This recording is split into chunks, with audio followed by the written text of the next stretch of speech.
Alloh subhanahu va taolo bizga bir kasbimizdan rizq berib turar ekan, ana shu kasbni lozim tutishimiz kerak azizlar. Ba'zida qanoatsizlik bilan, toqatsizlik bilan bir ishimizda ozroq daromad ko'radigan bo'lsak, darhol boshqasiga o'tishlikka harakat qilamiz.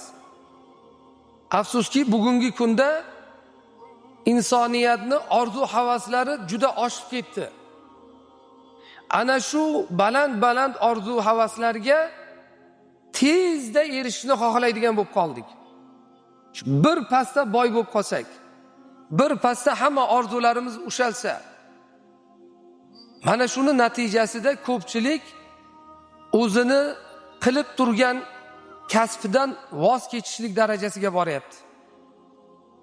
Payg'ambar alayhisalom muborak hadis shariflarida bizga zaruriy bir qoidani ta'lim berdilar. Man ruziqa fi shay'in falyalzamhu dedilar.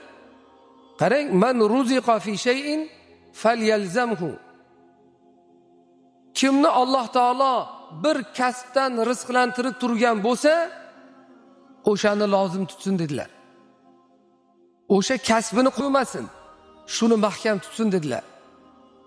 Alloh bir kasb sababli rizqimizni beryaptimi, shunga qanoat qilishimiz kerak.